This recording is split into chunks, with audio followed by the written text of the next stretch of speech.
We are on the lab with Alex. How are you doing today? I'm doing fantastic. After a couple hours of sleep during the night, I feel refreshed. The the kitchen is putting out some amazing food.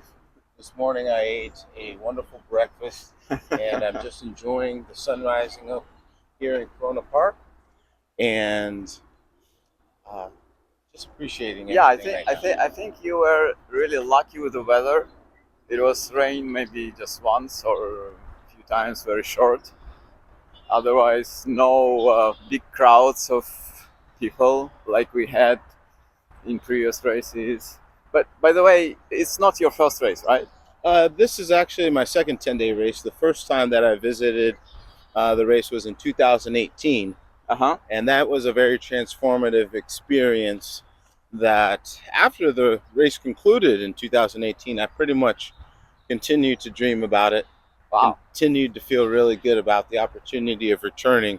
So I was very fortunate that life put it back on my path 6 years later. It was a long road to get here, Yeah. but it was worth every single day. Alex, tell me a secret. It seems like till the end of the race, you're looking more and more happy. Why?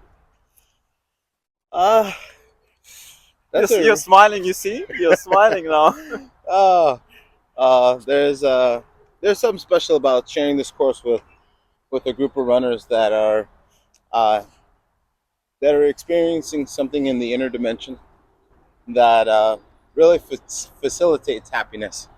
Not only that, but we're here in Corona Park, and there's a lot of families with young kids that are having fun in the park, and seeing their happiness kind of just reminds me to kind of entertain a childlike presence here on the course. Wow. And from that perspective, I believe it was Sri Chinmoy that may mention is like, consider yourself a 7-year old running through a garden where Wow. everything is a play and you're running to the next flower. So I kind of think as myself as that. You're really into this philosophy, I would say. That's nice. Nice to hear. Nice to hear. Are you dreaming about something more bigger than 10-day race? Well, it has always been a dream of mine to continue to celebrate this gift that has been given to me in any form that it gets placed on my path.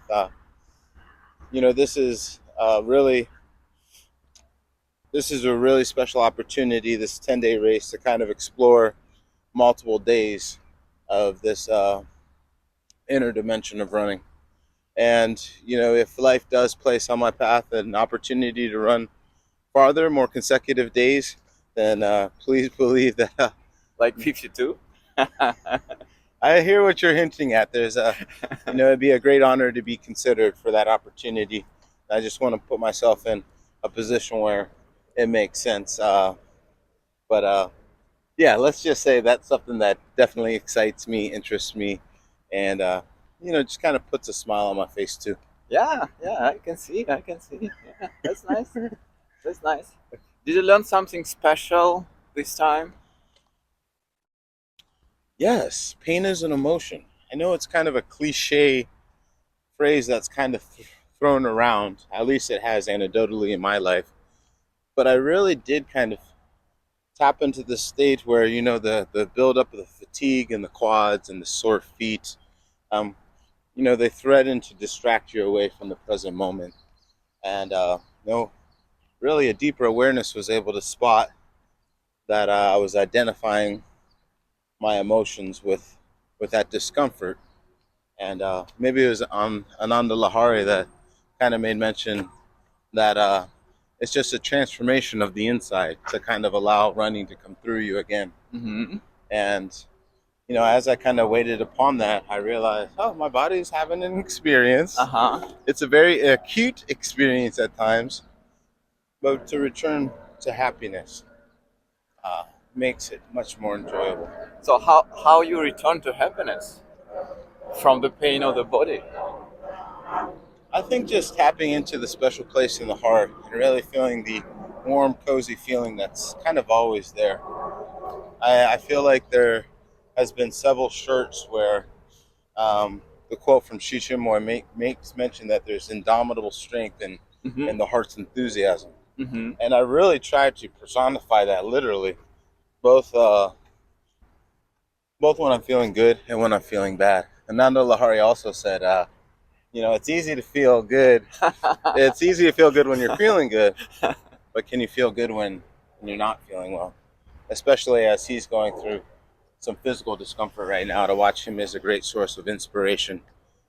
So I took his words with great wisdom and worked to just put those into practice too. Nice, nice. Do you have favorite spots on the course? Actually, we're coming up on it. Uh-huh. It's actually Sri Chinmoy Street. Yeah, this is my street. It's Right. nice, flat. Right. We got a nice grove of trees, Mm-hmm. and I like this section of the blossoming trees to the left. Magnolias. Oh yes, the magnolias. I love how the families, Amazing. Yeah. when they get to the park, are using this side. Uh-huh. It seems to be a more relaxed and Uh-huh. family-centered entertainment, and some people are using these benches. So I see this as more of a tranquil spot. Uh-huh. Whereas then you go into the traffic section, the excitement of the start finish, Uh-huh. and then kind of back around. So I think this is where you can kind of regroup and kind of remember. And I always like looking up at, Sri Chinmoy Street to Yeah. kind of remember Yeah. Yeah. Um, Yeah. Right. this deeper meaning. Have you met Sri Chinmoy? No, It's actually it's at the 3100 was actually kind of introduced to me during a run that I was participating in, and I had the question of, oh, well, will I go longer? If I go longer, what does that look like? And uh, my buddy Newton Baker mentioned that the world's longest certified foot race was the Sri Chinmoy 3100 Self Transcendence Race. At that point, I um, had never heard of such a thing as running around a half-mile block in Jamaica, Queens, and actually started researching probably that night. And Suhishil was one of those first. Popped up. So I really just try to pour myself into pictures as I was coming in from, kind of no awareness of all of Sri Chinmoy, no awareness at all of really fixed timed races. So it's coming in kind of with a beginner's mind, kind of, you know, as a new person to longer distances. But it was so fascinating. But I would say, looking at your miles, you're very like a constant runner, and this is a sign of experience actually. So you have a very good style and very good, you can say, attitude. I can say so. It's promising. I appreciate that. It's a big compliment. It's been a it's been about 25 years of running. First in track and field as a younger athlete, and then kind of transitioned to ultra running maybe 12 years ago. Uh, but after running so fast in track and field for about a decade, it's actually kind of nice to slow the pace down, even though even though it is probably a bit more painful to do so later in the stages of an ultra. I think it just kind of fits my personality more so. Exactly, exactly. Yeah. To be an ultra runner, you definitely need to possess some personality and character. Yeah, for sure. For sure. Okay, Alex. So I think it's a little more than one day to go. I wish you all the best and finish with a big smile. Thank you so much, and I appreciate everyone that's tuning in to watch this. And these runners out here are doing fantastic, and it's just an absolute pleasure. I wish there was a little more time on the course. I don't know if I would have said that during day 3, but here on the last day. You can say whatever. Yeah. Yeah. Very good. Very Oh, good. it's awesome. Yeah. Yeah, Thank you. appreciate it.